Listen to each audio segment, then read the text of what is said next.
Matahari siang itu menggantung gagah di langit kota Baghdad, memancarkan panas yang membuat debu jalanan seolah menari-nari kegirangan. Di pasar utama, suara riuh rendah tawar menawar antara pedagang kain dan pembeli terdengar seperti dengungan lebah raksasa yang tidak pernah lelah. Berita besar sedang menyebar lebih cepat daripada aroma sate kambing yang dibakar di sudut jalan. Kabar itu melompat dari mulut ke mulut, menyelinap di antara sela-sela keranjang buah, dan mendarat di telinga setiap warga. "Kau sudah dengar?" bisik seorang pedagang kurma kepada pelanggannya.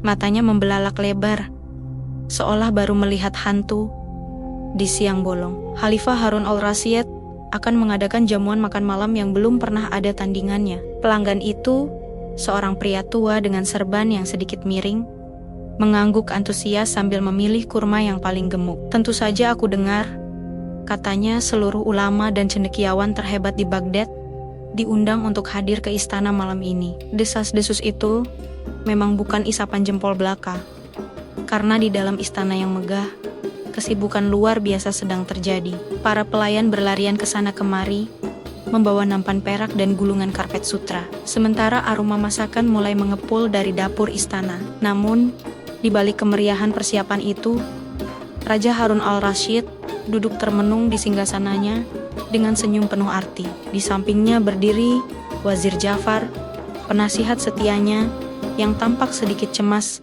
melihat ekspresi wajah Paduka yang sulit ditebak. "Wahai Ja'far, apakah semua undangan sudah disebar?" tanya sang raja, sambil memainkan cincin permatanya yang berkilauan. Suaranya tenang, namun menyeratkan sebuah rencana tersembunyi yang menggelitik pikiran. Ja'far membungkuk hormat. "Sudah, Paduka. Hamba telah mengirimkan prajurit terbaik untuk mengundang para ulama fikih, ahli tafsir, dan para sufi terkemuka." Wazir itu berhenti sejenak, lalu memberanikan diri bertanya, "Namun, hamba masih penasaran, gerangan ujian apa yang ingin Paduka berikan kali ini?" Raja Harun al-Rasyid tertawa kecil.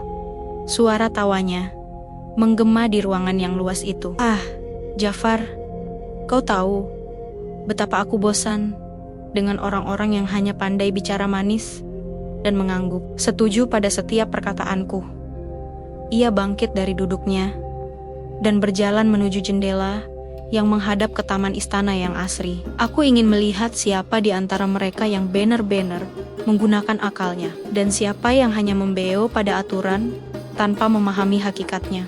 "Lalu, bagaimana dengan Abu Nawas?" tanya Ja'far hati-hati, karena ia tahu hubungan unik antara raja dan penyair cerdik itu. "Apakah dia juga masuk dalam daftar tamu terhormat Paduka?" "Tentu saja," seru raja dengan mata berbinar jenaka. "Pesta ini akan terasa hambar tanpa kehadiran si cerdik itu. Justru, dialah sasaran utamaku untuk membuktikan apakah kecerdikannya masih setajam lidahnya." Sementara itu, di sebuah rumah sederhana yang dindingnya agak miring di pinggiran kota, Abu Nawas sedang menikmati tidur siangnya yang berharga. Ia mendengkur halus, bermimpi sedang berenang di Sungai Madu, ketika gedoran keras di pintu depan membuyarkan segalanya. "Buka pintu! Atas nama raja!" teriakan lantang terdengar dari luar, membuat ayam-ayam peliharaan Abu Nawas berlarian panik. Abu Nawas melompat bangun, mengusap matanya yang masih lengket, dan menggerutu pelan. "Siapa sih yang berani mengganggu mimpi indahku? Padahal aku baru saja mau mencicipi madu gratis." Dengan langkah malas, ia menyeret kakinya menuju pintu dan membukanya sedikit. Di hadapannya berdiri dua pengawal istana yang gagah perkasa, lengkap dengan baju besi yang mengkilap dan wajah yang serius. "Tuan Abu Nawas," kata salah satu pengawal dengan suara berat, "Anda diundang secara resmi oleh Paduka Raja Harun al-Rasyid untuk menghadiri jamuan makan malam istimewa nanti malam." Abu Nawas menguap libar-libar, tanpa berusaha sopan sedikit pun.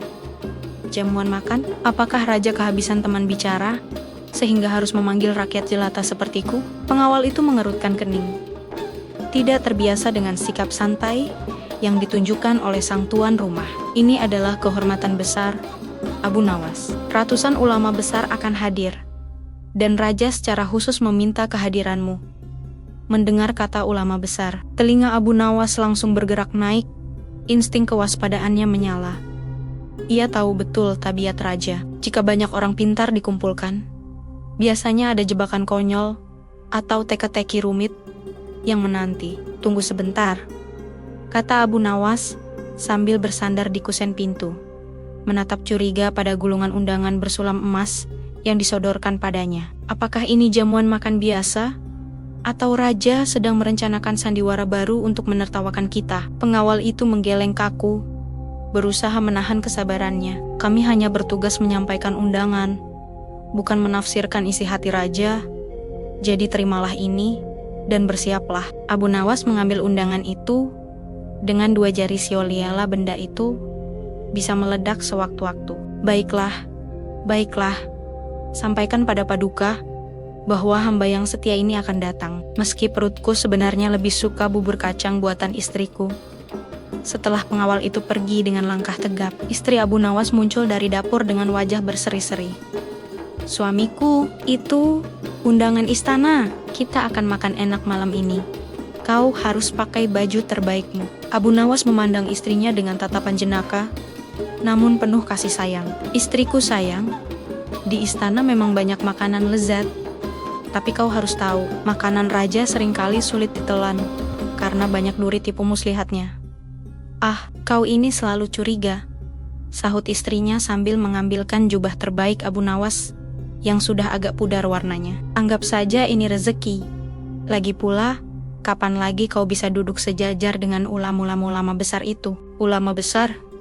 Gumam Abu Nawas sambil mengenakan serbannya. Mereka seringkali terlalu sibuk menjaga wibawa hingga lupa caranya tertawa.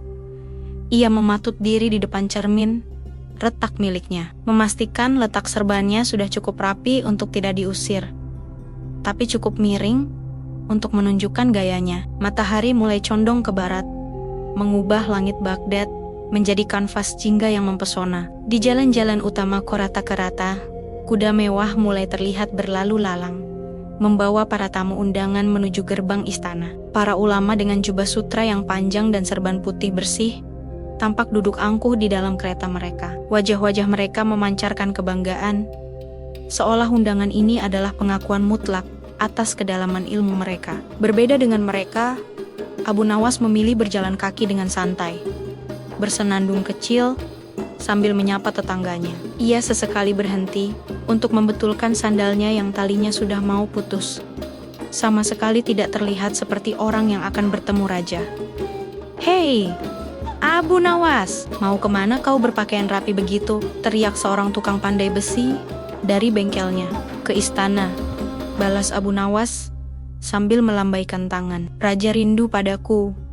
Katanya, istana terlalu sepi tanpa leluconku. Atau mungkin dia cuma butuh seseorang untuk menghabiskan sisa makanannya." Tawa para warga mengiringi langkah Abu Nawas, memberikan semangat yang berbeda dari keseriusan para ulama lainnya. Namun, di balik senyumnya, otak Abu Nawas terus berputar kencang, mencoba menebak apa yang sebenarnya direncanakan oleh Harun al-Rashid. Ia teringat tatapan mata pengawal tadi yang seolah menyembunyikan sesuatu. Firasatnya mengatakan bahwa malam ini bukan sekadar tentang daging panggang dan buah anggur, melainkan sebuah ujian mental. Sesampainya di gerbang istana, penjagaan terlihat lebih ketat dari biasanya. Para prajurit memeriksa setiap tamu dengan teliti, memastikan tidak ada senjata tajam yang masuk. Meskipun senjata paling tajam malam ini sebenarnya adalah lidah dan pikiran. Abu Nawas melihat seorang ulama terkenal, Syekh Abdullah, sedang turun dari keretanya dengan dibantu 2 orang murid. Syekh itu menatap Abu Nawas dengan pandangan merendahkan dari ujung mata. "Lihat siapa yang datang," cibir salah satu murid Syekh itu. Cukup keras untuk didengar. Si badut istana juga diundang di antara para cendekiawan. Abu Nawas hanya tersenyum lebar, tidak sedikit pun merasa tersinggung. "Tentu saja, nak," jawabnya tenang. "Sebuah taman bunga tidak akan lengkap tanpa seekor lebah yang berani menyengat. Bukan begitu?" Jawaban itu membuat murid tersebut terdiam malu. Sementara Abu Nawas melenggang masuk melewati gerbang raksasa. Halaman istana sudah dipenuhi dengan obor-obor yang menyala terang, menciptakan suasana yang hangat namun misterius. Di kejauhan, pintu aula utama terbuka lebar, memperlihatkan kemewahan yang menyilaukan mata. Namun, bagi Abu Nawas, kemewahan itu hanyalah panggung sandiwara, dan ia siap untuk memainkan perannya, apapun skenario yang telah disiapkan sang raja. Langkahnya mantap menaiki tangga pualam, hatinya berdebar pelan bukan karena takut, melainkan karena rasa penasaran yang menggelora. Sebuah misteri sedang menanti di balik meja makan, dan Abu Nawas bertekad untuk tidak menjadi orang yang tertipu malam ini.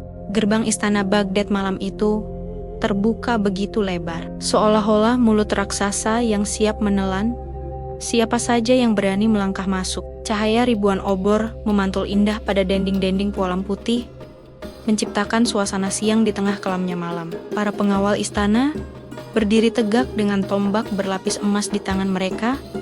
Wajah mereka kaku, namun mata mereka awas menatap setiap tamu yang datang. Malam ini bukan malam biasa, karena aroma masakan yang lezat sudah tercium, bahkan dari jarak 100 langkah sebelum memasuki pelataran utama. Rombongan tamu mulai berdatangan bagaikan aliran sungai yang berwarna-warni, mengenakan jubah sutra terbaik dan serban yang dihiasi permata. Para ulama besar, hakim kota, penyair, hingga saudagar kaya raya berjalan dengan dagu terangkat tinggi, bangga menjadi bagian dari undangan eksklusif Baginda Raja.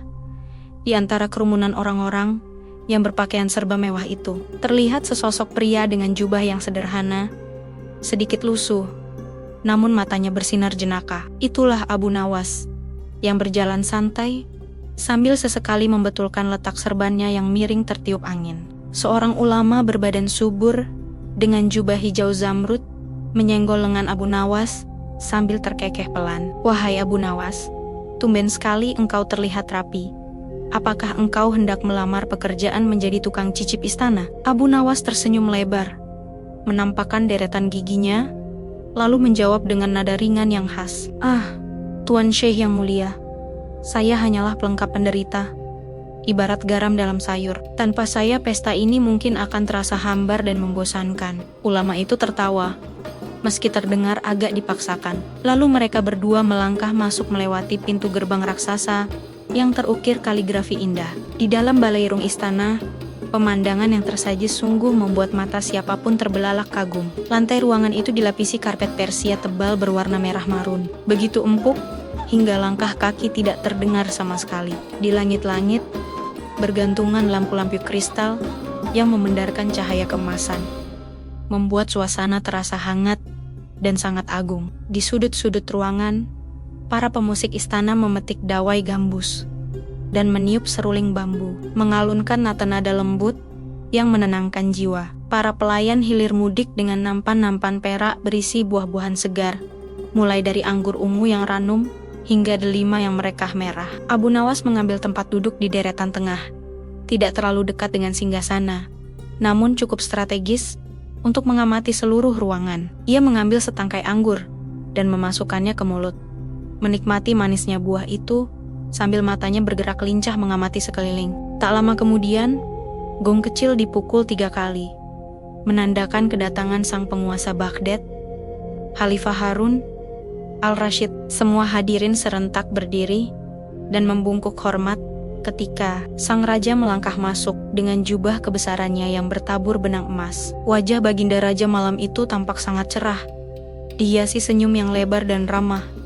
Namun, ada kilatan misterius di matanya yang tajam. Ia duduk di singgasana empuknya, lalu menyapu pandangan ke seluruh ruangan, seolah sedang menghitung domba-domba di padang rumput. "Selamat datang, wahai para ulama yang bijaksana, para penyair yang lidahnya setajam pedang, dan para sahabatku sekalian," seru Raja Harun Al-Rashid dengan suara lantang yang menggema. "Malam ini, lupakan sejenak beban negara dan kerumitan hukum fikih, karena malam ini kita hanya akan bicara tentang kenikmatan duniawi yang halal."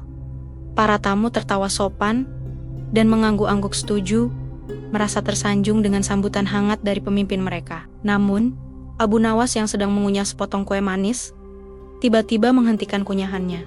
Ia merasakan ada yang ganjil, sebuah perasaan tidak enak yang menyelinap di balik punggungnya, seperti angin dingin. Abu Nawas mengenal Harun al-Rasyid lebih baik daripada siapapun di ruangan itu. Jika raja tersenyum terlalu lebar, biasanya ada seseorang yang akan menjadi korban keusilannya. Pandangan raja tiba-tiba terkunci pada sosok Abu Nawas yang duduk santai di antara para ulama besar.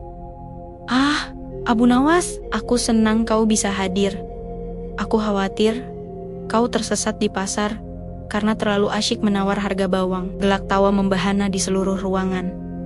Para pejabat istana tertawa paling keras untuk menyenangkan hati rajanya. Abu Nawas berdiri perlahan, membungkuk takzim, namun dengan senyum yang tak kalah lebar. "Ampun, Baginda yang mulia," jawab Abu Nawas dengan suara tenang, namun terdengar jelas. "Hamba memang sempat tersesat karena aroma masakan dari dapur istana Baginda begitu kuat hingga menarik hidung hamba seperti kerbau yang dicocok." Raja Harun al-Rasyid tertawa terbahak-bahak sambil menepuk lengan kursi singgasananya. "Kau selalu punya jawaban, Abu Nawas. Semoga perutmu malam ini bisa menampung rezeki sebanyak kata-katamu." "Hamba sudah mengosongkan perut sejak 2 hari lalu, demi menghormati undangan Baginda," balas Abu Nawas jenaka. "Sebab menyisakan ruang di perut untuk hidangan raja adalah salah satu bentuk kesetiaan rakyat. Bukan begitu?" Suasana semakin cair dan meriah. Percakapan mengalir deras di antara para tamu undangan yang mulai menikmati hidangan pembuka. Ada roti gandum yang masih hangat, dicelupkan ke dalam mangkok-mangkok berisi minyak zaitun murni dan rempah-rempah pilihan. Minuman serbat dingin berwarna merah muda diedarkan, menyegarkan tenggorokan yang kering karena udara malam Baghdad yang mulai hangat. Namun, di balik kemeriahan itu, Abu Nawas tetap waspada. Matanya sesekali melirik ke arah raja yang sedang berbisik-bisik serius dengan wazir agung. Wazir itu mengangguk-angguk pelan sambil melirik ke arah para ulama, lalu tersenyum tipis yang penuh arti. Abu Nawas membatin dalam hati, ada udang di balik batu, ada siasat di balik jamuan. Raja tidak mungkin mengumpulkan orang sebanyak ini hanya untuk pamer koki baru. Tiba-tiba, aroma yang jauh lebih kuat dan menggugah selera menyeruak masuk dari pintu samping yang menghubungkan balairung dengan dapur utama. Bau daging panggang yang dibumbui dengan lada hitam, jintan, dan ketumbar menyebar dengan cepat, membuat air liur siapa saja menetes tanpa sadar. Para ulama yang tadinya sibuk berdebat tentang tafsir ayat kini terdiam.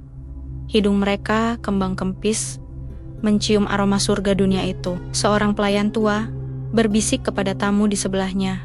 Konon, Baginda mendatangkan juru masak khusus dari perbatasan terjauh untuk hidangan utama malam ini. Pintu samping terbuka lebar, dan berbaris-baris pelayan masuk membawa nampan-nampan perak yang sangat besar. Di atas nampan itu, tergeletak gundukan daging panggang yang masih berasap. Warnanya coklat keemasan, berkilau karena olesan madu dan lemak yang meleleh. Setiap nampan diletakkan di tengah-tengah lingkaran tamu. Satu nampan besar untuk dinikmati oleh 5 hingga 6 orang. Abu Nawas menatap daging di hadapannya.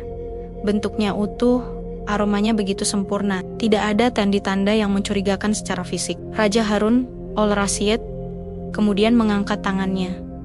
Seketika musik berhenti, dan para pelayan mundur ke tepian ruangan. Keheningan menyelimuti balairung. Hanya terdengar suara gemeretak api dari obor di dinding dan desah napas para tamu yang tak sabar. Baginda Raja menatap para tamunya satu persatu dengan tatapan yang sulit diartikan. Sebuah campuran antara keramahan dan ujian. Ia perlahan bangkit dari singgasananya. Jubahnya berdesir lembut, dan senyum di wajahnya kini berubah menjadi ekspresi yang jauh lebih serius. Abu Nawas meletakkan gelas minumannya perlahan di atas meja. Instingnya berteriak kencang bahwa momen jebakan itu telah tiba. Ia melihat Syekh Abdullah di sebelahnya sudah memegang pisau kecil, siap mengiris daging yang menggoda itu dengan mata berbinar-binar. "Tunggu dulu Tuan Syekh," bisik Abu Nawas pelan, menahan tangan ulama itu. "Lihatlah wajah Baginda. Beliau belum memberikan titah untuk makan, dan sepertinya beliau menyimpan sebuah rahasia besar di balik kumisnya yang tebal itu." Syekh Abdullah mengerutkan kening, namun ia menurunkan pisaunya, menyadari bahwa Abu Nawas seringkali benar dalam membaca situasi. Semua mata kini tertuju pada Raja Harun al-Rasyid yang berdiri tegak di pusat perhatian. Seolah-olah waktu berhenti berputar di ruangan itu. Suasana yang tadinya riuh rendah oleh tawa dan denting piring, kini berubah menjadi sunyi senyap yang menegangkan. Abu Nawas menarik napas panjang, mempersiapkan akal dan hatinya untuk apapun kejutan yang telah disiapkan oleh sang penguasa Baghdad. Aroma lezat yang menggugah selera mulai memenuhi ruangan besar istana, menyusup ke setiap sudut hidung para tamu undangan. Wangi rempah-rempah yang kaya berpadu dengan aroma daging panggang yang matang sempurna, membuat perut siapapun yang menciumnya seketika berbunyi nyaring. Pintu-pintu samping ruangan terbuka lebar secara serentak, menampilkan barisan pelayan istana yang berjalan dengan langkah teratur dan rapi. Mereka membawa nampan perak berukuran besar yang tertutup tudung saji berkilauan, menyembunyikan hidangan istimewa di baliknya. Abu Nawas, yang duduk di antara seorang ulama sepuh berjanggut putih dan seorang saudagar kaya, memperbaiki letak serbannya. Matanya yang jeli tidak lepas dari gerek-gerik Baginda Raja Harun al-Rasyid yang duduk di singgasana dengan senyum yang sulit diartikan. Baunya sungguh luar biasa. Bukan begitu Tuan Abu Nawas? Bisik ulama di sebelahnya sambil menelan ludah. Sepertinya Baginda Raja benar-benar ingin memanjakan lidah kita malam ini. Abu Nawas mengangguk pelan, namun keningnya sedikit berkerut. Memang baunya sangat menggoda, Tuan Guru. Namun, entah mengapa perasaan saya mengatakan ada bumbu lain yang dicampurkan selain rempah-rempah. Bumbu apa maksudmu? Tanya sang saudagar yang ikut menimpali pembicaraan. Matanya berbinar menatap nampan yang semakin mendekat. Apakah safron mahal dari Persia? Atau kayu manis terbaik dari seberang lautan? Bukan bumbu masakan, jawab Abu Nawas dengan suara rendah. Matanya berkilat jenaka, namun waspada. Melainkan bumbu kejutan yang biasa diracik oleh Baginda Raja untuk menguji saraf kita.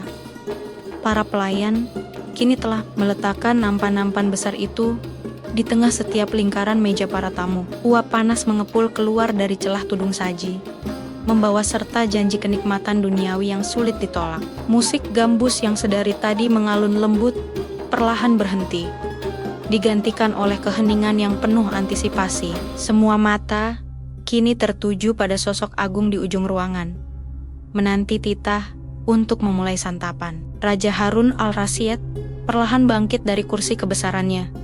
Jubah sutranya yang mewah, berdesir lembut, mengiringi gerakannya. Ia memandang berkeliling, menatap wajah-wajah para ulama, kadi, dan cendekiawan yang hadir dengan tatapan yang penuh wibawa, namun menyimpan rahasia. Wahai para sahabatku, para ulama yang mulia dan cerdik pandai kebanggaan Baghdad, suara raja menggema, berat dan berwibawa memenuhi ruangan. Malam ini adalah malam yang istimewa, bukan hanya karena kita berkumpul, tetapi karena hidangan yang ada di hadapan kalian. Raja berhenti sejenak, membiarkan rasa penasaran para tamunya memuncak. Ia memberi isyarat tangan kepada kepala pelayan yang berdiri sigap di samping meja utama. Dengan gerakan serempak yang terlatih, para pelayan mengangkat tudung saji dari setiap nampan perak tersebut. Seketika itu juga, seruan kagum terdengar riuh rendah dari mulut para tamu undangan. Di atas nampan, terhidang daging panggang utuh yang warnanya coklat keemasan, berkilau disiram minyak samin dan madu. Hiasan sayuran segar dan buah-buahan kering mengelilingi daging tersebut, bak permata yang menghiasi mahkota. Daging apakah ini, wahai Paduka? Tanya seorang kadi dengan suara bergetar karena tak sabar. Ukurannya begitu besar, namun teksturnya terlihat begitu lembut. Berbeda dengan kambing atau domba biasa, Raja Harun al-Rasyid tersenyum lebar. Sebuah senyuman yang membuat bulu kuduk Abu Nawas sedikit meremang. Sang raja melangkah turun satu anak tangga dari singgasananya, mendekat ke arah para tamu agar suaranya terdengar lebih jelas dan intim. Pertanyaan yang bagus, ujar raja sambil mengelus janggutnya yang rapi. Daging ini didatangkan dari tempat yang sangat jauh, diolah oleh juru masak khusus yang menguasai resep kuno ratusan tahun. Para ulama mengangguk-angguk kagum, merasa sangat dihormati karena disuguhi hidangan selangka itu. Tangan-tangan mereka mulai bergerak meraih serbet, bersiap untuk menyantap hidangan yang tampak sangat lezat itu. Namun, suara raja tiba-tiba meninggi, memotong gerakan tangan para tamu yang hendak menjamah makanan. Sebagai pemimpin yang adil dan jujur, aku harus menyampaikan satu hal penting mengenai asal-usul daging lezat ini sebelum masuk ke dalam perut kalian.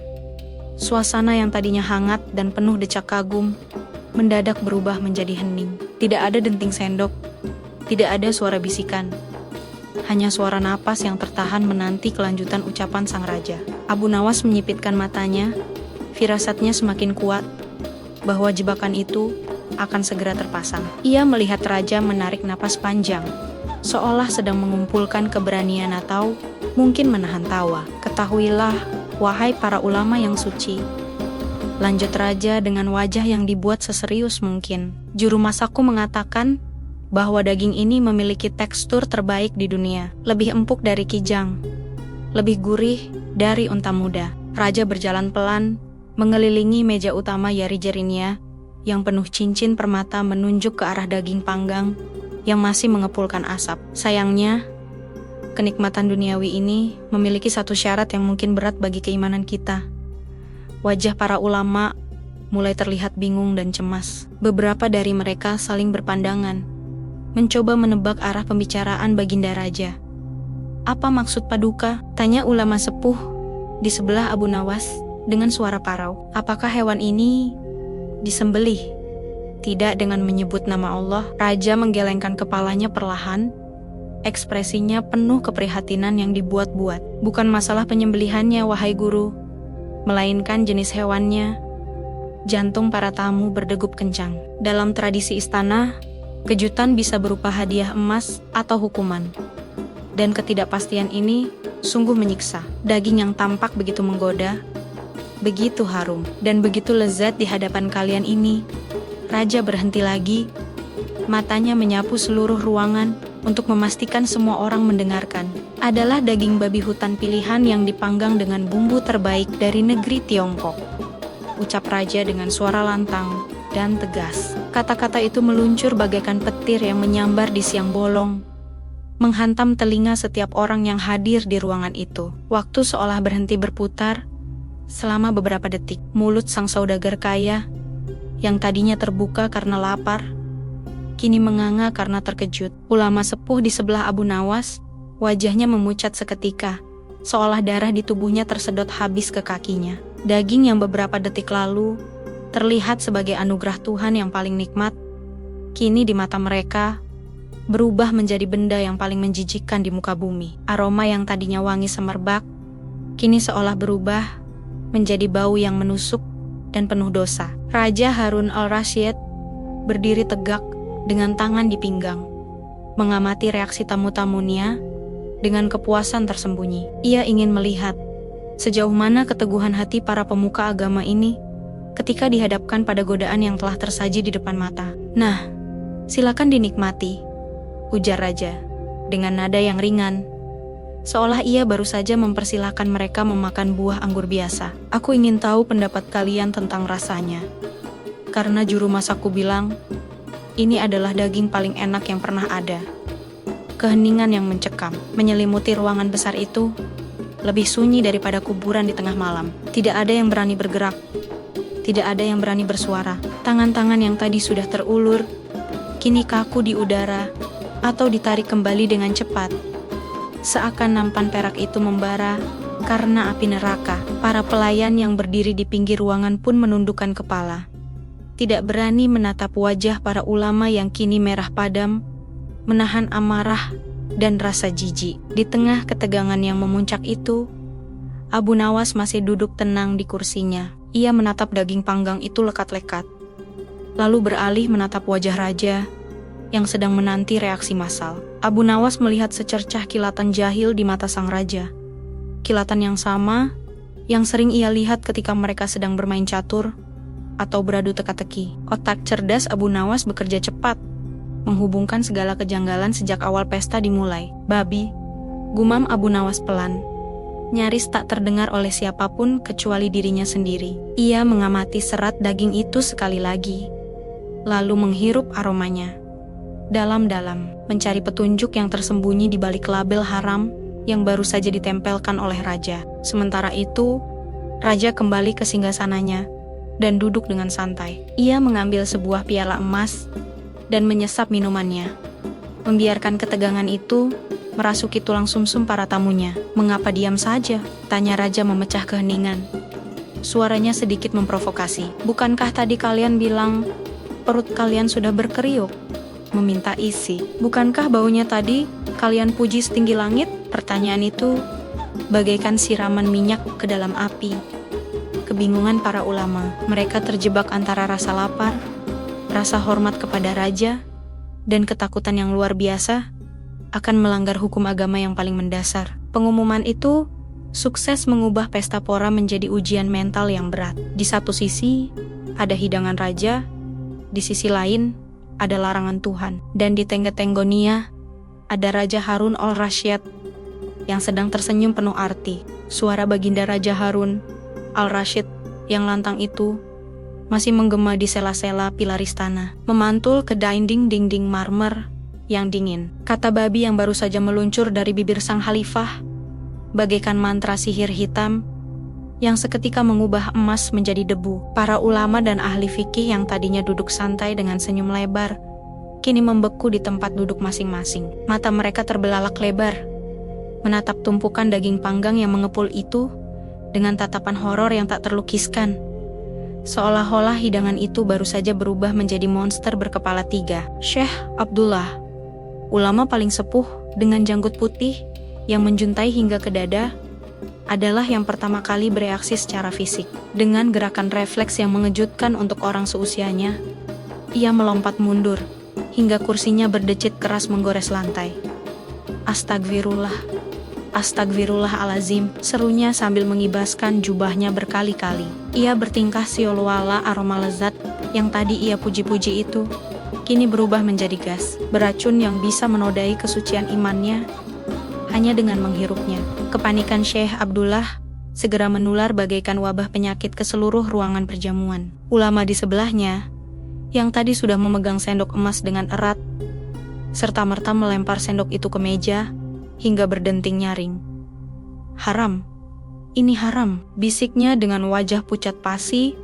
Tangannya gemetar hebat. Ia menatap tangannya sendiri dengan jijik, seakan-akan ia baru saja tanpa sengaja menyentuh sesuatu yang najis mughalazah. Suasana yang tadinya hangat penuh tawa persahabatan, kini berubah menjadi pasar yang gaduh, dengan bisik-bisik ketakutan dan penolakan. Wajah-wajah yang tadi berseri-seri karena lapar, kini merah padam menahan amarah dan keterkejutan. "Apakah telingaku salah mendengar, wahai saudaraku?" tanya seorang ahli tafsir kepada rekannya di sebelah kiri. "Apakah baginda raja benar-benar menyuguhkan daging terlarang itu di meja istana yang suci ini?" Rekannya menggelengkan kepala dengan kuat, membuat sorbannya yang besar ikut bergoyang ke kiri dan ke kanan. "Telingamu tidak salah, dan mataku pun tidak buta." Baginda jelas-jelas mengatakan itu adalah babi.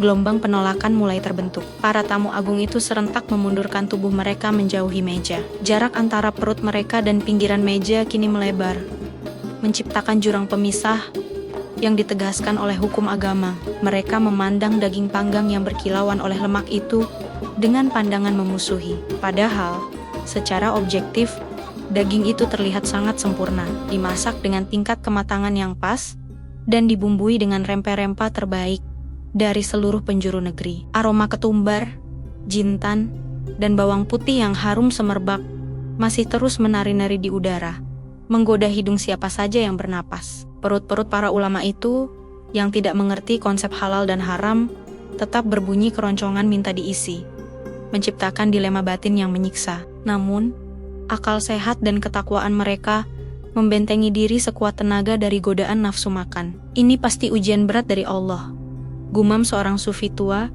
sambil memejamkan mata rapat-rapat, berusaha mengusir bayangan rasa lezat dari benaknya. Atau mungkin ini jebakan iblis yang menyamar dalam bentuk hidangan istana, timpal ulama lain di sebelahnya. Ia buru-buru menutup hidungnya dengan ujung serban, takut kalau-kalau menikmati aromanya saja sudah terhitung dosa kecil. Di singgasananya, Raja Harun al-Rasyid duduk dengan sikap tenang yang dibuat-buat. Meski sudut bibirnya berkedut menahan tawa, ia mengamati kekacauan kecil itu dengan rasa puas yang menggelitik perut, menikmati setiap detik dari drama yang ia ciptakan sendiri. "Mengapa kalian semua mundur, wahai para ulama yang mulia?" tanya raja dengan nada polos yang menyebalkan. "Bukankah tadi kalian sendiri yang bilang aromanya seperti wewangian surga? Kenapa sekarang kalian memandangnya seperti melihat bangkai?" Pertanyaan baginda raja itu justru semakin memicu kegaduhan di antara para tamu. Mereka merasa tersinggung, seolah-olah integritas keulamaan mereka sedang dipertanyakan hanya karena sepotong daging panggang. "Ampun beribu ampun baginda," ujar Syekh Abdullah, memberanikan diri bicara. Suaranya bergetar menahan emosi. "Lezat atau tidak, surga atau bukan, jika itu babi, maka haram hukumnya bagi kami untuk menyentuhnya, apalagi memakannya." "Benar, baginda," sahut ulama lain dengan semangat yang berapi-api. "Kami lebih baik mati kelaparan malam ini daripada membiarkan sepotong daging haram melewati tenggorokan kami." Harun al-Rasyid mengangguk-angguk pelan, berpura-pura memahami keberatan mereka dengan wajah prihatin. Namun matanya berkilat jenaka. Ia lalu mengambil pisau kecil dan memotong sedikit bagian kulit daging yang renyah itu. Bunyi krak yang renyah saat pisau memotong kulit panggang terdengar jelas di ruangan yang mendadak hening itu. Suara itu begitu menggoda, membuat beberapa ulama menelan ludah dengan susah payah. Jakun mereka naik turun menahan selera. "Sayang sekali," gumam raja sambil mengangkat potongan kecil itu dengan ujung pisaunya. Padahal koki istana memasaknya dengan teknik khusus selama 7 jam. Dagingnya begitu lembut hingga bisa lumer di mulut tanpa perlu dikunyah. Deskripsi raja yang begitu hidup itu bagaikan siksaan tersendiri bagi para ulama yang perutnya sudah kosong sejak sore. Namun, harga diri dan hukum agama adalah benteng terakhir yang tidak boleh runtuh hanya karena urusan perut. Seorang ulama muda yang duduk di ujung meja tampak berbisik kepada gurunya dengan nada protes. "Guru, apakah mungkin baginda raja sudah kehilangan akal sehatnya? Bagaimana mungkin Amirul Mukminin menyajikan makanan kafir?" Gurunya menepuk tangan muridnya pelan, memberi isyarat untuk diam dan menjaga sopan santun. "Jangan bicara sembarangan di istana. Kita tidak tahu apa yang sedang terjadi. Mungkin baginda sedang diuji oleh jin, atau mungkin koki istana yang berkhianat." Teori-teori konspirasi mulai bermunculan di antara bisik-bisik mereka, mulai dari koki yang salah beli daging, hingga dugaan bahwa raja sedang kerasukan. Tidak ada satupun dari mereka yang berpikir untuk memeriksa atau bertanya lebih lanjut. Label babi sudah cukup untuk mematikan nalar kritis mereka. Satu persatu, piring-piring emas di hadapan mereka digeser menjauh ke tengah meja dengan gerakan demonstratif. Tindakan ini adalah bentuk protes massal, sebuah penolakan kolektif terhadap hidangan yang dianggap menista agama tersebut. "Hamba tidak akan makan," seru seorang ahli hadis dengan tegas, melipat kedua tangannya di dada. "Bawalah pergi hidangan terkutuk ini dari hadapan kami, wahai baginda, sebelum murka Tuhan turun ke istana ini." Para pelayan yang berdiri di pinggir ruangan tampak bingung dan serba salah, melirik ke arah raja menanti perintah. Mereka tahu kebenarannya, namun lidah mereka keluh, terkunci oleh perintah untuk diam yang diberikan. Sebelum acara dimulai, Raja Harun al-Rasyid hanya tersenyum tipis, tidak memerintahkan pelayan untuk mengangkat hidangan itu. Ia membiarkan daging panggang itu tetap di sana, menjadi monumen godaan yang menantang iman para tamunya. "Jadi, tidak ada satupun dari kalian yang berani?" tanya raja sekali lagi. Nadanya sedikit menantang. "Apakah ketakutan kalian pada sebuah nama lebih besar daripada rasa penasaran kalian pada kebenaran rasa?" "Ini bukan soal rasa, baginda, ini soal kepatuhan," jawab ulama berjubah hijau dengan nada tinggi. "Kami tidak akan menggadaikan akhirat kami hanya untuk kenikmatan sesaat di dunia." Ruangan itu kini dipenuhi oleh aura ketegangan yang pekat, perpaduan antara rasa lapar yang akut, ketakutan akan dosa, dan kebingungan massal. Para ulama itu saling memandang, mencari kekuatan dari satu sama lain untuk tetap teguh dalam penolakan mereka. Mereka merasa bangga dengan pendirian mereka, merasa telah berhasil melewati ujian iman, yang disodorkan di depan mata. Namun, di balik rasa bangga itu, tetap saja ada rasa kecewa yang mendalam karena gagal menikmati makan malam yang dijanjikan. Bisik-bisik ketidaksetujuan semakin riuh, seolah lebah yang berdengung di dalam sarang yang terganggu. Beberapa ulama bahkan sudah bersiap-siap untuk berdiri dan meninggalkan ruangan sebagai bentuk protes terakhir. Di tengah situasi yang kacau dan penuh penolakan inilah, mata semua orang tertuju pada meja, menghindari kontak mata dengan sang raja. Mereka sibuk dengan prasangka dan ketakutan mereka sendiri, lupa untuk melihat sesuatu yang lebih dalam. Raja menyapu pandangannya ke seluruh ruangan, melihat satu persatu wajah ulama yang tegang dan kaku. Ia mencari satu wajah, satu orang yang biasanya berpikir berbeda dari kerumunan yang panik ini. Kegaduhan itu mencapai puncaknya ketika beberapa ulama mulai melafalkan doa-doa perlindungan, seolah daging panggang di meja itu adalah berhala yang harus dimusnahkan. Suasana religius yang bercampur dengan komedi situasi ini sungguh menggelikan bagi siapa saja yang tahu fakta sebenarnya. Namun, bagi para ulama, ini adalah momen serius pertaruhan akidah. Tidak ada ruang untuk tawar-menawar. Kata babi adalah batas tegas yang tidak bisa dilanggar. Titik, tanpa koma. Keheningan yang melanda ruangan perjamuan itu terasa begitu berat dan menekan. Seolah-olah udara di sana tiba-tiba berubah menjadi timah. Tidak ada satupun denting sendok yang beradu dengan piring. Bahkan, suara napas pun seakan tertahan di tenggorokan para tamu yang hadir. Para ulama dan pejabat istana yang tadinya duduk dengan tegak dan penuh wibawa, kini terlihat menyusut di kursi mereka masing-masing. Mata mereka melirik ngeri ke arah hidangan daging panggang yang masih mengepulkan asap hangat di tengah ruangan. Seolah-olah itu adalah monster buas yang siap menerkam. Di tengah lautan ketakutan dan rasa jijik yang melanda para tamu mulia itu, terdengar suara kursi yang digeser dengan kasar. Bunyi kriat yang nyaring itu memecah kesunyian, membuat beberapa orang berjenggot putih terlonjak kaget sambil memegang dada mereka. Semua mata seketika beralih mencari sumber suara yang berani mengusik ketegangan itu. Di sana, dengan wajah yang santai dan tanpa beban sedikit pun, Abu Nawas bangkit berdiri dari tempat duduknya yang berada di barisan agak belakang. Ia merapikan jubahnya sejenak, menepuk-nepuk debu imajiner dari bahunya, lalu tersenyum lebar ke arah Baginda Raja Harun al-Rashid. Senyum itu bukanlah senyum ketakutan ataupun senyum permohonan ampun, melainkan senyum seseorang yang baru saja menemukan keping emas di tengah jalan. Ampun beribu ampun, Paduka yang mulia.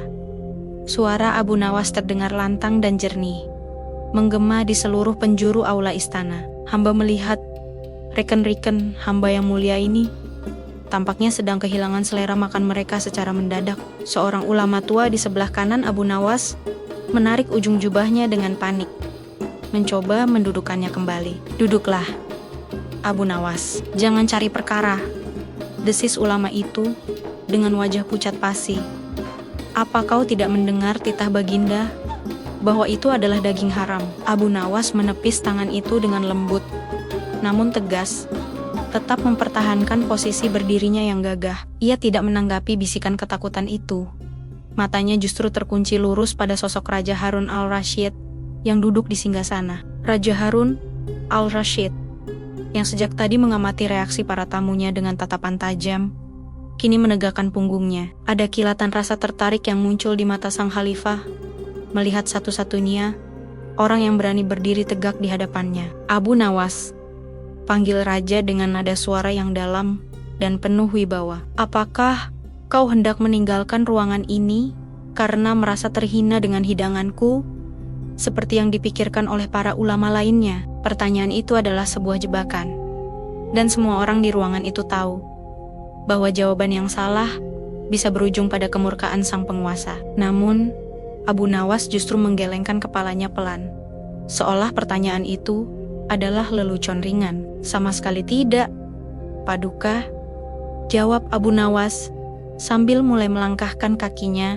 keluar dari barisan meja tamu. Hamba justru merasa kasihan pada daging panggang yang malang itu. Langkah kaki Abu Nawas terdengar mantap di atas lantai marmer istana. Tap, tap, tap. Setiap langkahnya diiringi oleh tatapan horor dari para hadirin. Ia tidak berjalan menuju pintu keluar, melainkan berjalan lurus menuju meja utama di mana daging panggang babi itu tersaji. Bisik-bisik mulai terdengar seperti dengungan lebah yang marah di antara kerumunan para tamu. Apa yang dia lakukan? Bisik seorang menteri pada rekannya. Apakah dia sudah gila? Dia mendekati sumber dosa itu, mungkin dia ingin membuangnya? Sahut yang lain dengan nada ragu. Atau mungkin dia ingin menceramahinya? Abu Nawas terus berjalan dengan tenang, mengabaikan semua gunjingan dan tatapan menghakimi yang menusuk punggungnya. Ia berjalan seolah-olah sedang berjalan-jalan sore di taman bunga, bukan di tengah sidang istana yang tegang. Ketika ia sampai tepat di depan meja hidangan, ia berhenti dan meletakkan kedua tangannya di pinggang. Jaraknya dengan daging panggang itu kini hanya tinggal 1 jengkal. Begitu dekat, hingga uap panasnya mungkin bisa menyentuh wajahnya. Aroma rempah-rempah yang kuat, campuran antara jintan, ketumbar, dan bawang putih yang dipanggang sempurna, menyeruak masuk ke dalam hidung Abu Nawas. Ia memejamkan matanya sejenak, menghirup aroma itu dalam-dalam dengan ekspresi yang sangat menikmati, membuat para ulama di belakangnya menahan napas karena syok. Aromanya sungguh menggoda iman. Bukan begitu, tuan-tuan, ujar Abu Nawas tanpa menoleh ke belakang. Ia berbicara pada ruangan yang sunyi itu, seolah sedang memandu sebuah wisata kuliner. Abu Nawas, seru Baginda Raja. Kali ini suaranya terdengar sedikit lebih keras, mencoba menutupi rasa penasarannya. Kau berdiri terlalu dekat dengan sesuatu yang telah aku haramkan. Apakah kau tidak takut tertular najisnya? Abu Nawas membuka matanya, menatap daging itu dengan pandangan meneliti, seperti seorang ahli perhiasan yang sedang memeriksa keaslian berlian. Ia membungkuk sedikit, mendekatkan wajahnya ke permukaan daging yang kecoklatan dan berminyak itu. Hamba sedang berkomunikasi dengan daging ini, Paduka, jawab Abu Nawas dengan nada serius yang dibuat-buat. Hamba ingin bertanya langsung padanya, dosa apa yang telah ia perbuat, sehingga Paduka memberinya label yang begitu buruk. Terdengar beberapa tawa tertahan dari para pengawal yang berdiri di sudut ruangan, namun segera terhenti ketika para ulama menoleh dengan tatapan tajam. Suasana menjadi semakin aneh, campuran antara ketegangan religius dan komedi yang absurd. Abu Nawas kemudian mengulurkan tangannya, jari-jarinya menari-nari di udara di atas daging itu, seolah sedang melakukan ritual sihir. Ia tidak langsung menyentuhnya, melainkan membiarkan tangannya melayang, merasakan hawa panas yang memancar. Lihatlah teksturnya, gumam Abu Nawas, cukup keras untuk didengar oleh raja. Seratnya begitu halus, lemaknya meleleh dengan sempurna, dan warnanya begitu menggugah selera. Raja Harun al-Rasyid menyipitkan matanya, mencoba menebak kemana arah permainan si cerdik ini. Jangan main-main dengan hukum Tuhan, Abu Nawas, tegur raja. Apa yang tertulis babi, tetaplah babi, tidak peduli seberapa harum baunya. Abu Nawas menegakkan tubuhnya kembali, lalu menatap raja dengan senyum yang penuh misteri.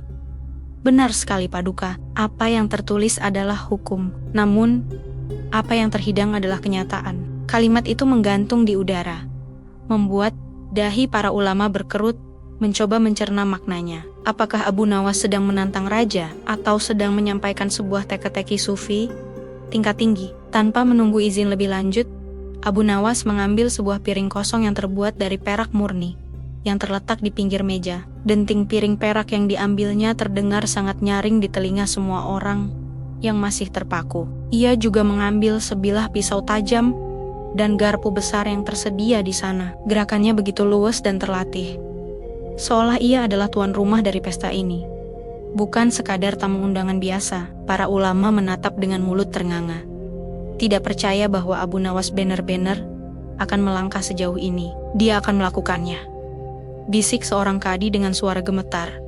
Dia benar-benar akan menantang larangan agama demi perutnya. Abu Nawas tidak peduli. Ia kini sepenuhnya fokus pada hidangan di depannya, mengabaikan puluhan pasang mata yang menatapnya seolah ia adalah orang gila yang hendak melompat ke jurang. Ia mendekatkan piring peraknya ke arah daging panggang tersebut. Dengan gerakan yang dramatis, Ia mengangkat pisau dan garpu tinggi-tinggi, seolah seorang algojo yang siap menjalankan tugas. Cahaya lampu kristal istana memantul pada logam pisau yang dipegang Abu Nawas, menciptakan kilatan yang menyilaukan sesaat. Wajahnya kini tampak sangat serius. Tidak ada lagi senyum main-main. Hanya konsentrasi penuh pada targetnya. Baginda Raja memajukan tubuhnya di singgasana. Jari-jarinya mencengkeram lengan kursi dengan erat. Inilah momen yang ia tunggu-tunggu. Ujian keberanian dan kecerdasan yang ia siapkan khusus. Dan sepertinya, umpannya telah dimakan oleh ikan yang paling besar. Bersiaplah wahai daging yang terfitnah. Bisik Abu Nawas pelan kepada daging panggang itu. Aku akan membebaskanmu dari prasangka buruk orang-orang ini. Keheningan di ruangan itu mencapai puncaknya. Ketegangan terasa begitu padat hingga hampir bisa diiris dengan pisau yang dipegang Abu Nawas.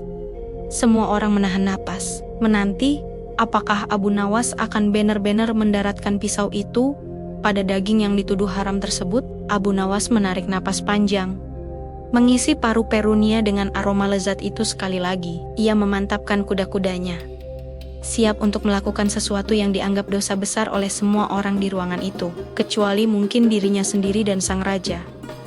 Pisau di tangan kanannya mulai turun perlahan, namun pasti, mata pisau itu mengarah tepat ke bagian daging yang paling empuk dan berminyak, siap untuk mengoyak dan mengambil potongannya. Langkah kaki Abu Nawas terhenti, tepat di depan meja perjamuan yang panjang dan megah itu. Tanpa sedikit pun keraguan di wajahnya, ia menarik sebuah kursi kosong yang berlapis beludru merah, lalu duduk dengan santai seolah-olah ia sedang berada di ruang makannya sendiri. Suara gesekan kaki kursi di lantai marmer terdengar begitu nyaring di tengah keheningan ruangan yang mencekam. Ratusan pasang mata para ulama, pejabat istana, dan tamu kehormatan lainnya kini terpaku pada sosok pria berkopiah lusuh itu. Abu Nawas tidak mempedulikan tatapan-tatapan tajam yang seolah ingin menelanjanginya itu. Ia justru sibuk membenarkan letak serbet makan di pangkuannya, merapikannya dengan gerakan yang sangat teliti dan tenang. Tangannya kemudian terulur menjangkau piring emas di hadapannya,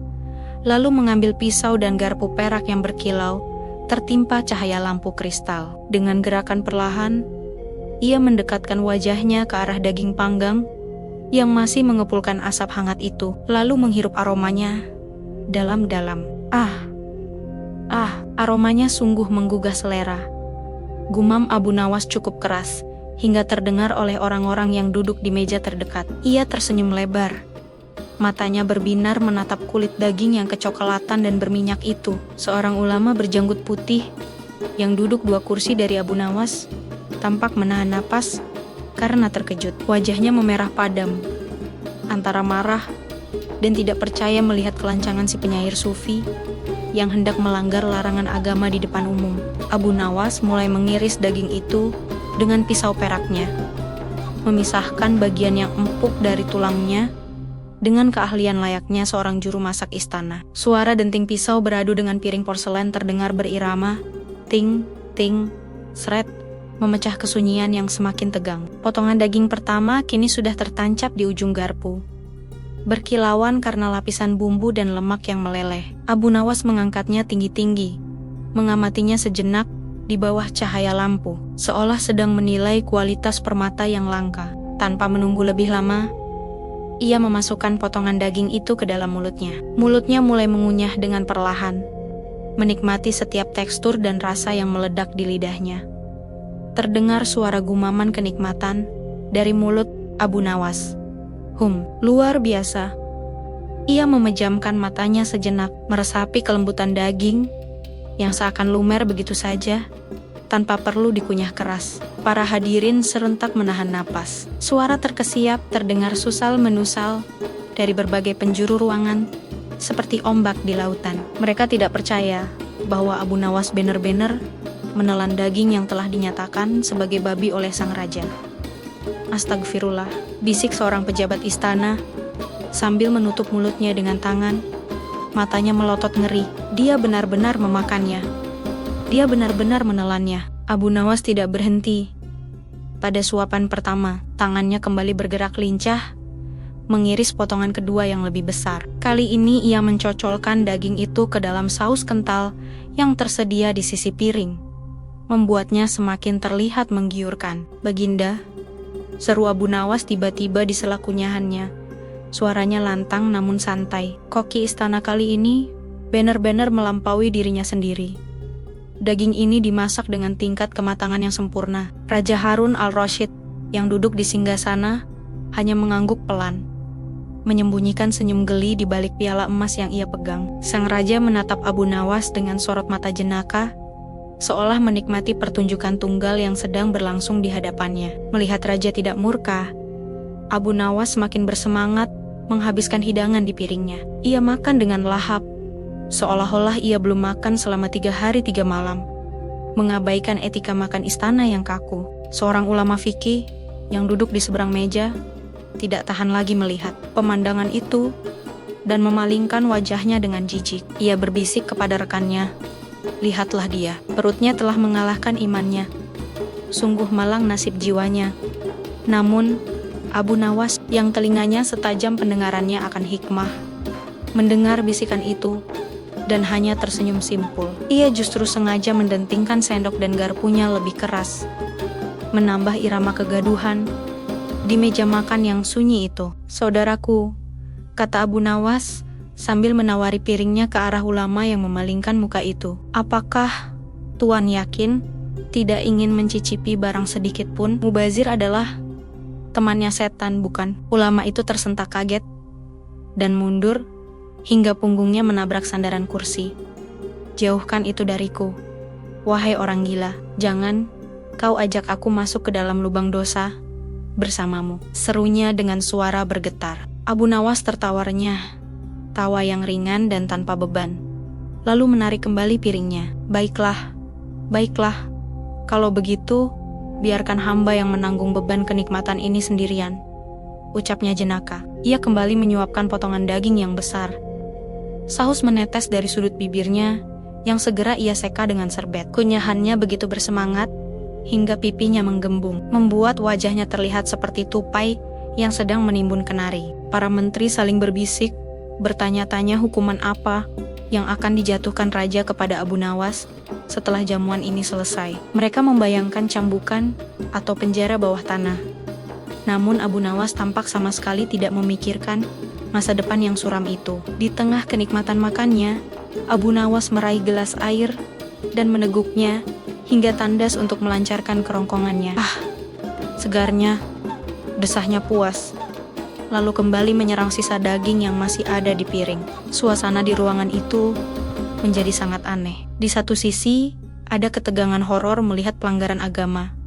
Di sisi lain, ada kelucuan melihat seseorang makan dengan begitu nikmatnya. Beberapa pelayan istana yang berdiri di sudut ruangan bahkan harus menggigit bibir mereka agar tidak tertawa melihat tingkah pola Abu Nawas yang cuek. Sang Raja Harun al-Rasyid kini mencondongkan tubuhnya ke depan, menopang dagu dengan tangannya. Matanya tak lepas dari setiap gerakan Abu Nawas. Ia memperhatikan bagaimana Abu Nawas membersihkan sisi sisa daging yang menempel di tulang dengan giginya yang kuat. "Habiskan, Abu Nawas. Jangan sisakan walau sepotong pun," ujar raja dengan nada yang sulit ditebak, memancing rasa penasaran semua orang. Apakah itu perintah sarkasme atau tantangan sungguhan? Mendengar titah raja, Abu Nawas mengangguk hormat dengan mulut penuh. "Titah Baginda adalah perintah bagi hamba. Hamba pantang menyisakan rezeki yang begitu lezat ini," jawabnya setenggah berkumur. Ia kemudian mengambil potongan terakhir, potongan yang paling berlemak dan paling menggoda. Dengan gerakan teatrikal, ia mengangkatnya ke udara, seolah sedang melakukan bersulang untuk keberaniannya sendiri. Mata para ulama membelalak maksimal, seakan berharap petir akan menyambar tangan Abu Nawas sebelum daging itu masuk ke mulutnya. Namun tidak ada petir, tidak ada gempa bumi, hanya mulut Abu Nawas yang terbuka lebar menyambut suapan terakhir itu. Hap, daging itu lenyap ke dalam mulutnya, disusul dengan gerakan menelan yang terlihat jelas di tenggorokannya. Abu Nawas meletakkan sendok dan garpunya dengan rapi di atas piring yang kini licin, tandas tanpa sisa. Ia bersandar kekenyangan di kursinya menapak-nepok, perutnya pelan, dengan wajah penuh kepuasan duniawi. Senyum lebar menghiasi wajahnya, seolah ia baru saja memenangkan sebuah pertempuran besar melawan rasa lapar. Keheningan kembali menyelimuti ruangan. Namun, kali ini rasanya lebih berat dan mencekam. Semua orang menunggu, menanti murka Tuhan, atau murka raja yang akan segera turun menimpa kepala si cerdik yang nekat itu. Abu Nawas mengambil serbetnya, membersihkan situ sisa makanan di sekitar mulut dan janggutnya dengan sangat perlahan. Ia kemudian menatap Raja Harun al-Rashid, lalu mengedipkan sebelah matanya dengan jenaka. Sebuah isyarat rahasia yang hanya dimengerti oleh mereka yang berakal tajam. Sang raja membalas tatapan itu dengan senyum tipis yang penuh arti. Senyum seorang dalang yang melihat wayangnya bermain dengan sempurna. Permainan mental ini baru saja mencapai puncaknya, dan Abu Nawas telah memainkan perannya dengan sangat meyakinkan. Para ulama di sekeliling meja mulai kasak-kusuk dengan nada suara yang semakin meninggi, tidak sabar untuk meluapkan amarah dan kebingungan mereka. Namun Abu Nawas tetap tenang di kursinya, menikmati sisa rasa gurih yang masih tertinggal di lidahnya, siap menghadapi badai pertanyaan yang akan segera datang.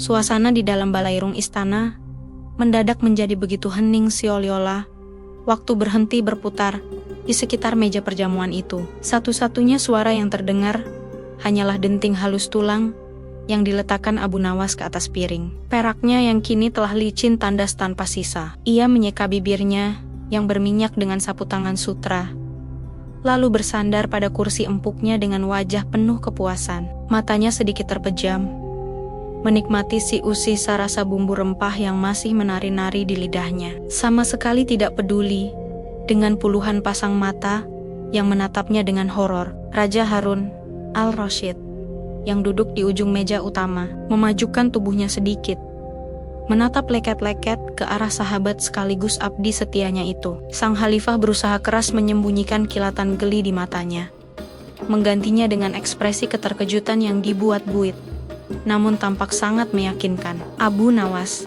panggil Baginda Raja dengan suara yang berat dan berwibawa, memecah keheningan yang mencekam itu. Apa kau sudah selesai dengan santapanmu? Atau kau masih ingin menambah satu piring lagi? Abu Nawas membuka matanya perlahan, lalu tersenyum lebar hingga menampakkan deretan giginya. Alhamdulillah, Paduka yang mulia, hamba rasa perut hamba sudah cukup penuh, dan hamba sangat berterima kasih atas hidangan yang luar biasa lezat ini.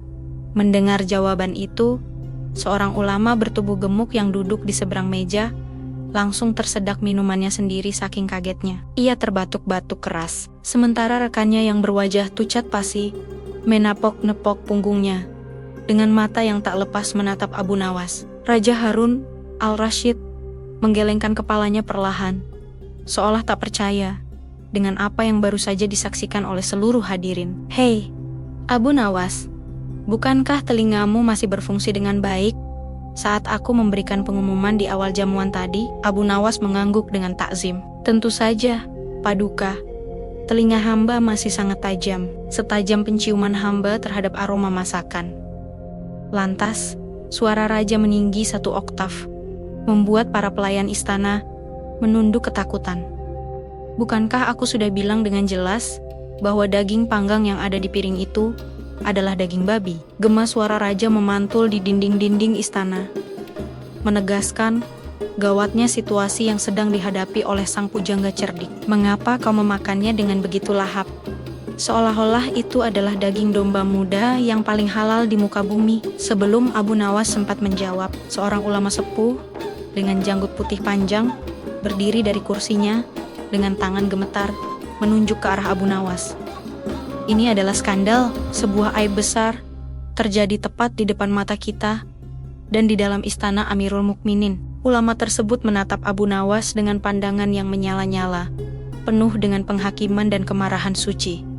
Abu Nawas, kau dikenal sebagai orang yang cerdas dan mengerti agama.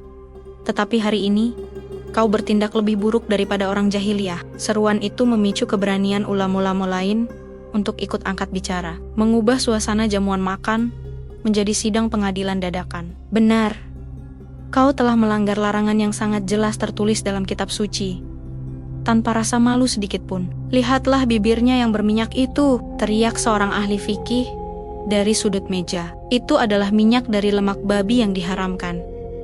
Dan kau membiarkannya masuk ke dalam tubuhmu." Abu Nawas hanya diam mendengarkan cacian itu. Ia justru meraih gelas air putihnya dan meminumnya dengan tenang untuk membasahi tenggorokan. Ketenangan Abu Nawas justru semakin memancing emosi para cendekiawan agama yang merasa integritas. Mereka ternoda karena duduk semeja dengan pemakan babi. "Apakah kau sudah gila, Abu Nawas?" tanya Raja Harun al-Rashid lagi. Kali ini dengan nada yang sioliola sangat prihatin. "Aku menguji iman kalian dengan hidangan ini. Dan kau adalah satu-satunya yang gagal total dalam ujian sederhana ini." Raja menatap piring-piring para ulama yang masih penuh, lalu beralih ke piring Abu Nawas yang bersih mengkilap. "Lihatlah mereka. Para ulama yang mulia ini menahan lapar demi mempertahankan keimanan mereka. Sementara kau menukar imanmu dengan sekerat daging panggang." "Ampun beribu ampun Paduka," sahut Abu Nawas akhirnya, meletakkan gelasnya kembali ke meja. "Hamba mendengar semua tuduhan ini, dan hati hamba terasa pedih dituduh sebagai pendosa besar di hadapan Paduka." "Pedih, katamu?" sela ulama yang berjanggut putih tadi dengan nada sinis. "Yang seharusnya pedih adalah perutmu, karena telah diisi oleh makanan yang kotor dan najis." "Bertobatlah, Abu Nawas," seru ulama yang lain. "Muntahkan kembali apa yang sudah kau telan. Mungkin itu bisa sedikit mengurangi dosa yang baru saja kau perbuat." Suasana semakin riuh rendah. Para ulama berebut memberikan dalil dan kecaman, seolah berlomba siapa yang paling keras mengutuk perbuatan Abu Nawas. Mereka merasa menang telak, merasa bahwa kali ini si cerdik Abu Nawas benar-benar telah terperosok ke dalam lubang kehinaan yang tak bisa dipungkiri lagi. Raja Harun al-Rashid mengangkat tangannya, meminta ketenangan agar ia bisa mendengar pembelaan atau mungkin pengakuan dosa dari sahabatnya itu. "Diamlah semuanya, biarkan si pelaku ini berbicara. Aku ingin tahu alasan apa yang membuat akal sehatnya hilang seketika." Para ulama pun perlahan diam, kembali duduk dengan napas memburu, menatap Abu Nawas dengan tatapan merendahkan. Mereka sudah menyiapkan 1001 argumen untuk mematahkan apapun alasan yang akan keluar dari mulut Abu Nawas. "Abu Nawas," kata raja dengan nada mendesak, "jelaskan kepadaku dan kepada para ahli agama di sini, apakah kau sengaja menentang perintah Tuhan hanya karena kau lapar, ataukah kau memang sudah tidak peduli lagi pada halal dan haram?" Abu Nawas menarik napas panjang, lalu menghembuskannya perlahan, menatap satu persatu wajah-wajah yang memerah. Karena marah itu, ia melihat keyakinan yang begitu tinggi di wajah para ulama, bahwa mereka berada di pihak yang benar. Dan ia melihat seringai tipis di wajah raja yang sedang menikmati sandiwara ini. "Paduka yang mulia," suara Abu Nawas terdengar tenang, kontras dengan keributan yang baru saja terjadi. "Tuduhan para tuan guru ulama ini sungguh berat. Mereka mengatakan saya memakan babi. Mereka mengatakan saya fasik. Bahkan menyuruh saya memuntahkan rezeki yang nikmat ini." Ia memutar-mutar gelas kosong di tangannya, seolah sedang menimbang-nimbang kata-kata yang tepat untuk diucapkan. "Paduka bertanya, mengapa saya memakannya? Padahal Paduka sudah berkata itu babi." Pertanyaan itu sungguh menarik. "Paduka, jangan berputar-putar," bentak salah satu ulama yang tidak sabar.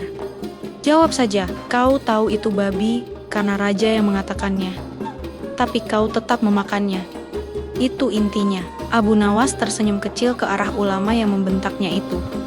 Sebuah senyuman yang sulit diartikan, campuran antara rasa kasihan dan kejenakaan. "Sabar Tuan Guru. Terburu-buru adalah sifat setan. Bukankah Tuan sendiri yang sering mengajarkan itu di mimbar masjid?" Wajah ulama itu semakin merah padam karena disentil balik. Namun ia terpaksa diam, karena raja memberi isyarat agar Abu Nawas melanjutkan. Abu Nawas kembali menoleh kepada raja.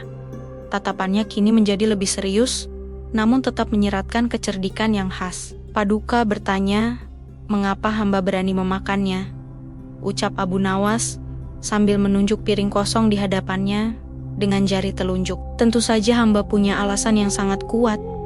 Alasan yang didasarkan pada keyakinan penuh bukan sekadar nekat.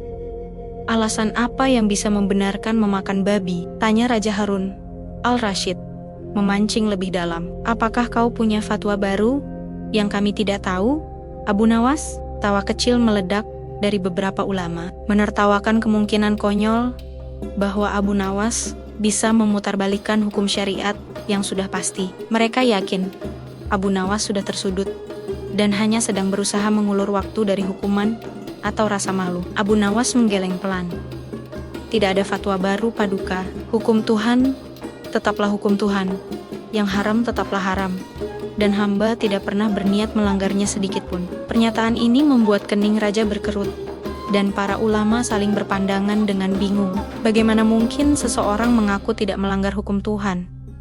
Setelah jelas-jelas menyantap hidangan yang diumumkan sebagai babi di depan umum, kau membingungkan kami, Abu Nawas, kata Raja dengan nada yang mulai tidak sabar. Atau mungkin pura-pura tidak sabar. Kau bilang kau tidak melanggar hukum, tapi perbuatanmu berkata lain. Jelaskan dirimu sebelum para ulama ini menyeretmu keluar untuk dihukum cambuk. Abu Nawas menegakkan punggungnya. Wajahnya kini berubah menjadi serius, layaknya seorang guru besar yang hendak memberikan kuliah penting. Tuduhan kalian didasarkan pada satu hal. Ucapan Paduka Raja yang mengatakan bahwa ini adalah babi. Kalian semua percaya begitu saja tanpa memeriksa dan langsung menghakimi hamba. Tentu saja kami percaya, sergah seorang ulama sepuh. Ucapan seorang pemimpin adalah pegangan. Apakah kau menuduh Raja berbohong? Jebakan dalam kalimat ulama itu sangat berbahaya. Jika Abu Nawas mengiyakan, ia bisa dituduh menghina Raja. Tapi, jika ia menolak, ia mengakui dirinya memakan babi. Namun, Abu Nawas justru tersenyum lebih lebar, seolah baru saja menemukan celah yang ia tunggu-tunggu. Nah, disitulah letak permasalahannya.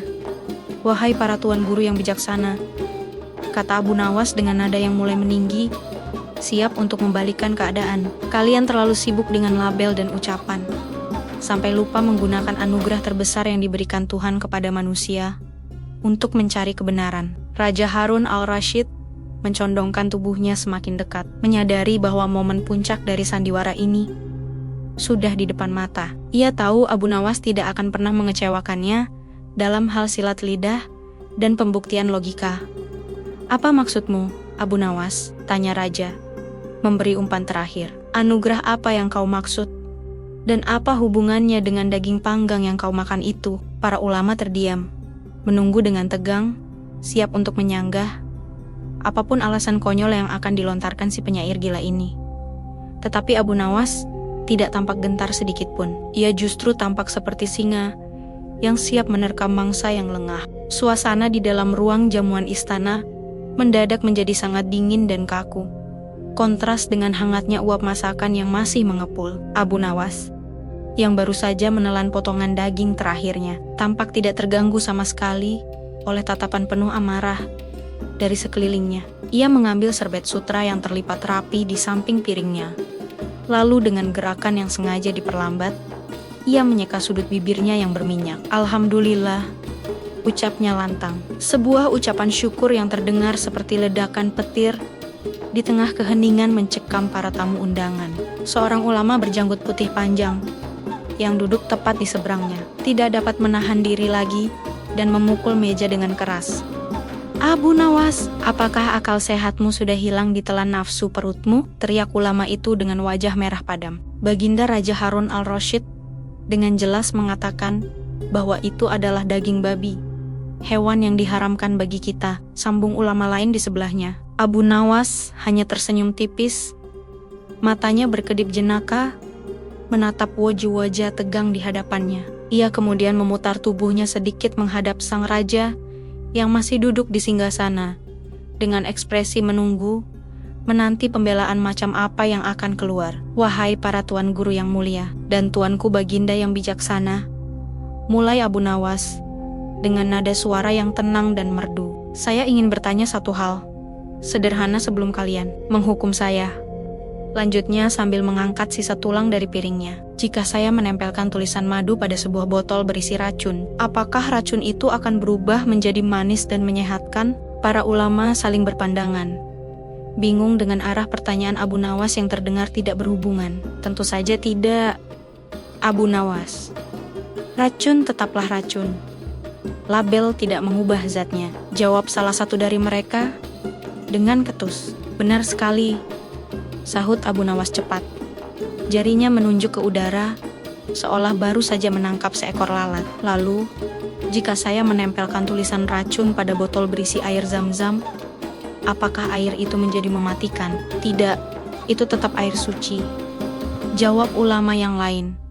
Suaranya mulai merendah karena ragu. Abu Nawas mengangguk puas. Lalu ia kembali menatap sisa daging di piringnya dengan tatapan penuh kasih sayang. Nah, itulah yang terjadi di sini, wahai saudaraku sekalian, ujarnya santai sambil memainkan garpu peraknya. Telinga saya memang mendengar Baginda Raja menyebut ini babi, tetapi hidung, lidah, dan akal saya mengatakan hal yang berbeda. Raja Harun al-Rasyid mengangkat alisnya, tertarik dengan keberanian Abu Nawas menantang pernyataannya. Apa maksudmu, Abu Nawas? Apakah kau menuduh rajamu berbohong? Tanya raja dengan nada yang dibuat berat dan mengintimidasi. Hamba tidak berani berkata demikian, Paduka, jawab Abu Nawas sambil menunduk hormat. Namun senyum simpul masih terukir di wajahnya. Hamba hanya menggunakan akal yang dianugerahkan Tuhan untuk mengenali ciptaannya. Abu Nawas kemudian berdiri, memegang piringnya, dan berjalan perlahan mengelilingi meja bundar itu, layaknya seorang guru yang sedang mengajar murid-muridnya. Pertama, mari kita bicara soal aroma, katanya sambil mengibaskan tangan di atas piring, agar baunya menyebar ke arah para ulama. Sejak kapan daging babi memiliki aroma prengus yang khas, namun sedap seperti ini? Aroma ini adalah tanda tangan alamiah dari kambing muda.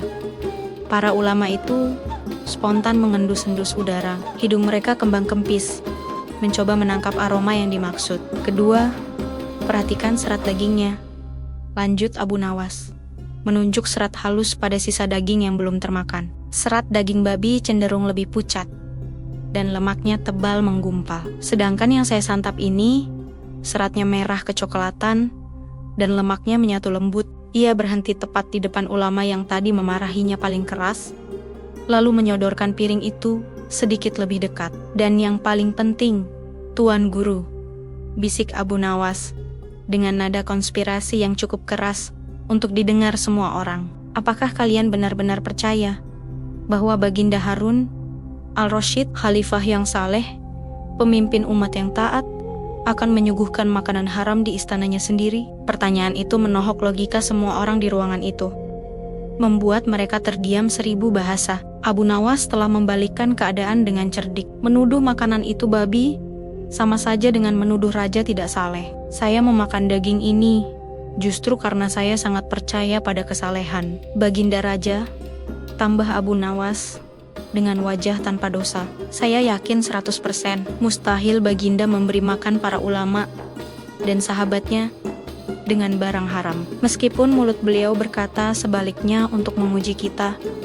Abu Nawas kembali ke kursinya dan duduk dengan santai, seolah beban berat tuduhan dosa besar baru saja diangkat dari pundaknya. Jadi, kesimpulannya sederhana, katanya sambil menuangkan air ke dalam gelasnya.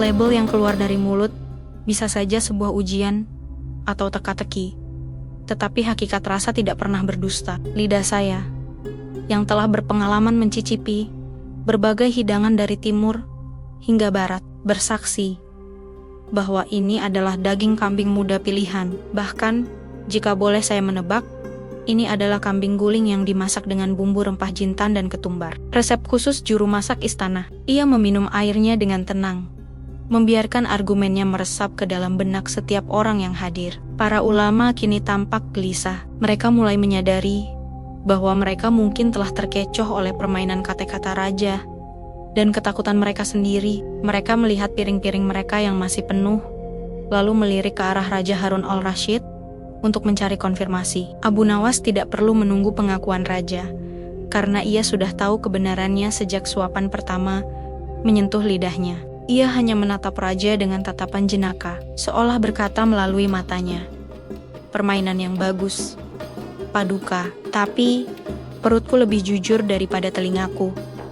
Suasana tegang perlahan mencair, berganti dengan rasa penasaran yang memuncak akan kebenaran hidangan tersebut. Abu Nawas telah meletakkan kartu asnya di atas meja, membuktikan bahwa keyakinan tidak boleh hanya didasarkan pada katanya, melainkan pada pembuktian hakikat yang nyata. Ia bersandar nyaman di kursinya, perutnya kenyang oleh daging lezat yang dihindari orang lain karena sebuah nama yang salah. Baginya, ini bukan sekadar soal makan siang, melainkan sebuah kemenangan nalar atas ketakutan yang tidak berdasar. Keheningan itu terasa berbeda, bukan lagi keheningan karena takut, melainkan karena semua orang menunggu mutiara terakhir dari lisan Abu Nawas. Abu Nawas berdiri perlahan. Ia menyeka jemarinya dengan kain kecil, lalu menatap satu persatu wajah yang hadir, para ulama, menteri, pengawal, hingga akhirnya berhenti pada sosok di singgasana, Harun al-Rashid. Dengan suara tenang, ia berkata, "Paduka dan tuan-tuan yang terhormat, malam ini bukan tentang daging kambing, dan bukan pula tentang babi." Beberapa orang saling pandang. Ini tentang betapa mudahnya manusia diperdaya oleh bunyi kata. Ia melangkah pelan ke tengah ruangan. Ketika Paduka mengatakan babi, kalian tidak lagi melihat apa yang ada di piring. Kalian melihat bayangan di kepala kalian sendiri. Kalian mencium ketakutan, bukan aroma masakan. Kalian merasakan jijik, bukan rasa di lidah. Ia tersenyum tipis. Padahal, hakikat tidak pernah berubah hanya karena namanya diganti. Raja menyandarkan dagu pada tangannya, mendengarkan dengan penuh minat. Abu Nawas melanjutkan, "Begitulah seringnya kita menjalani hidup. Kita membenci seseorang karena gelarnya. Kita memuja orang lain karena jabatannya. Kita menolak kebenaran hanya karena datang dari mulut yang tidak kita sukai." Beberapa ulama menunduk, padahal kambing tetap kambing, walau disebut babi, dan kebodohan tetap kebodohan, walau dibungkus sorban atau mahkota. Kalimat terakhir itu membuat ruangan kembali sunyi. Namun bukan sunyi yang menegangkan, melainkan sunyi yang menyadarkan. Abu Nawas lalu menoleh kepada raja dan membungkuk hormat. "Paduka telah memberi kami hidangan yang lezat. Namun, pelajaran malam ini jauh lebih mengenyangkan daripada kambing muda itu." Sang raja tersenyum lebar. "Dan apakah pelajaran itu, wahai Abu Nawas?" tanyanya. Abu Nawas mengangkat wajahnya, matanya berbinar jenaka. "Jangan biarkan telinga lebih berkuasa daripada akal, dan jangan biarkan nama lebih dipercaya daripada kenyataan." Ia berhenti sejenak, lalu menambahkan dengan nada ringan, "Karena jika suatu hari Paduka menamai pajak sebagai sedekah wajib, mungkin rakyat akan tersenyum sambil dirampok." Ruangan hening setengah detik, lalu meledak oleh tawa Harun al-Rashid yang begitu keras hingga gema memenuhi ballroom. "Abu Nawas," seru raja sambil menggelengkan kepala, "lidahmu tajam seperti pedang, tapi entah mengapa selalu terasa seperti bulu merpati."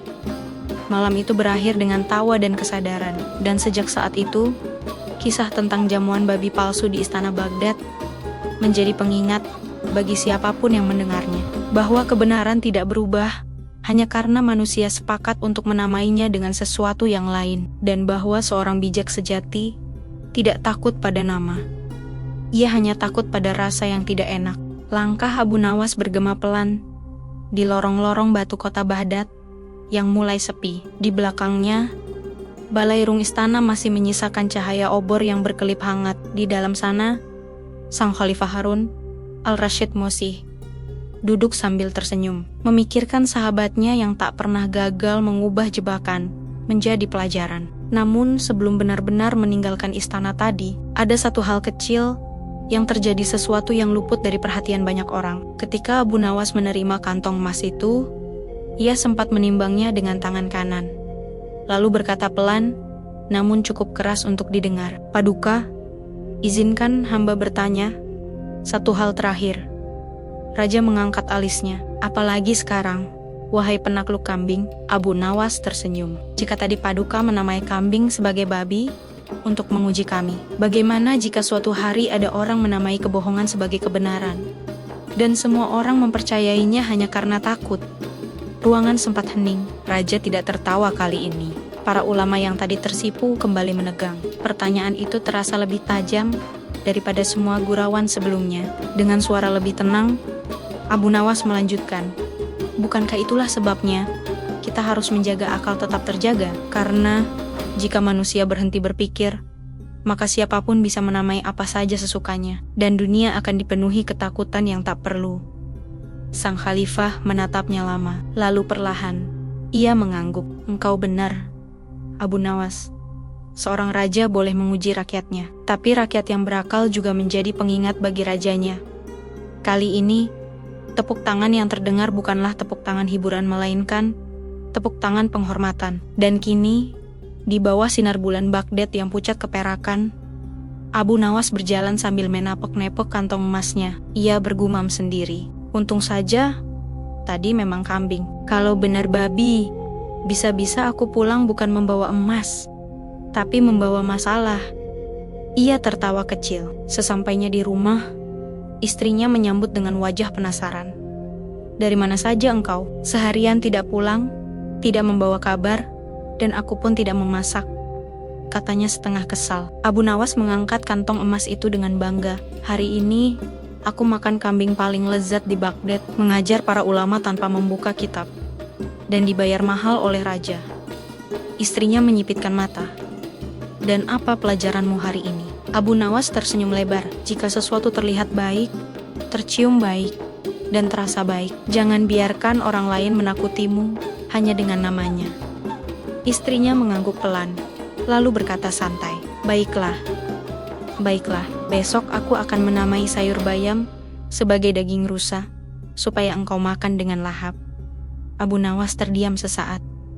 Lalu keduanya tertawa bersama. Maka begitulah kisah malam itu dikenang. Bukan hanya tentang kecerdikan seorang sufi jenaka, tetapi tentang keberanian untuk melihat hakikat di balik kata. Dan di seluruh Baghdad, orang-orang mulai memahami satu hal sederhana. Nama bisa berubah, label bisa dimanipulasi, namun kebenaran tetap memiliki rasa yang sama bagi mereka yang berani mencicipinya dengan akal sehat.